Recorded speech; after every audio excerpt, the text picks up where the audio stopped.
দাজ্জালের ফিতনা শুরু হয়ে গেছে। আপনার হাতের মোবাইলই তার সবচেয়ে বড় অস্ত্র। ভাই ও বোনেরা, এই কথা শুনে হাসবেন না, কাঁপুন, কারণ এই হাদিসের নূর দিয়ে দেখা গেল 100% সত্য। দাজ্জালের হাতে কি থাকবে? হাদিস কি বলে? রাসূল সাল্লাল্লাহু আলাইহি সাল্লাম বলছেন, দাজ্জালের হাতে জান্নাত আর জাহান্নাম থাকবে। যেটাকে জাহান্নাম বলবে ওইটা আসলেই জান্নাত, আর যেটাকে জান্নাত বলবে ওইটা আসলেই জাহান্নাম। মানে কি? মিথ্যাকে সত্য, সত্যকে মিথ্যা বানিয়ে দেখাবে, চোখের ধোঁকা দিবে। ভাই ও বোনেরা, আপনার মোবাইলের স্ক্রিনটাই এখন ওই জান্নাত জাহান্নাম। মোবাইল দাজ্জালের 5টা অস্ত্র।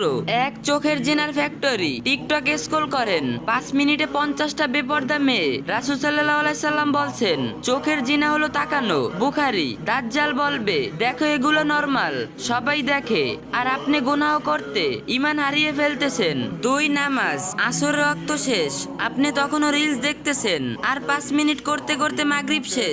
দাজ্জালের প্রথম কাজই হবে মানুষকে আল্লাহ থেকে গাফেল করা। 3, মিথ্যার মিশন, ফেক নিউজ, এডিট করা ভিডিও, এআই দিয়ে বানানো ফিতনা। 1 সেকেন্ড 1 কোটি মানুষের ব্রেন ওয়াশ। দাজ্জাল আসলে বলবে আমি রব, আর মানুষ বিশ্বাস করবে, কারণ মোবাইল অভ্যাস হয়ে গেছে, স্ক্রিনে যা দেখে তাই সত্য। 4, সময়ের ডাকাত। রাসূল সাল্লাল্লাহু আলাইহি সাল্লাম বলছেন, কিয়ামতের আগে সময় ছোট হয়ে যাবে। বুখারী। আপনি মোবাইল হাতে নিলেন 10টায়, চোখ তুলে দেখছেন 12টা, 2 ঘন্টা গায়েব, কোরআন পড়লেন না, ইস্তেগফার না। দাজ্জাল খুশি, আপনি ধ্বংস। 4, গায়রত, ধ্বংসের অস্ত্র।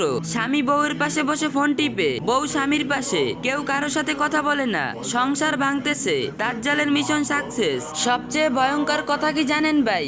রাসূল সাল্লাল্লাহু আলাইহি সাল্লাম বলছেন, যে দাজ্জালের খবর শুনবে সে যেন তার কাছ থেকে পালায়। আবু দাউদ। আর আমরা দাজ্জালের ফিতনা নিজের পকেটে নিয়ে ঘুমাই, রাতে বালিশের পাশে মোবাইল, ফজরের আগে দাজ্জালের গুড মর্নিং নোটিফিকেশন। তাহলে বাঁচার উপায় কি? মোবাইল ফেলে দিবেন? না ভাই, মোবাইল তলোয়ারের মতো, মুজাহিদের হাতে জিহাদ, শয়তানের হাতে ফিতনা। দাজ্জালের অস্ত্রের বিরুদ্ধে আপনার 4টা টাল।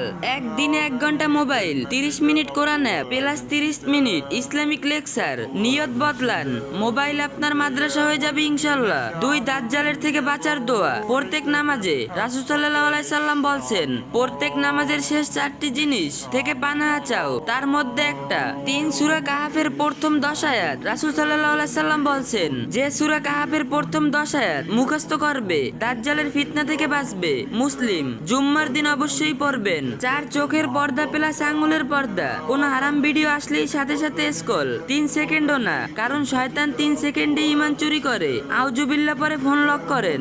সত্যি করে বলেন তো, দিনে কত ঘন্টা মোবাইল টিপেন আর কত মিনিট কোরআন পড়েন? হিসাব মিলিয়ে দেখেন, দাজ্জাল জিতছে নাকি আপনি? সাহাবের নিয়তে ভিডিওটা শেয়ার করে অন্য ভাই বোনদেরকেও সতর্ক করে দিবেন। ইসলামের যে কোনো বিষয় সুন্দরভাবে জানতে, বুঝতে এবং মহাজরুরি মাসালাগুলো সহজে পেতে এই আইডিটি ফলো দিয়ে রাখুন, আর ভিডিওটা 3টা কপি লিংক করে দিয়েন।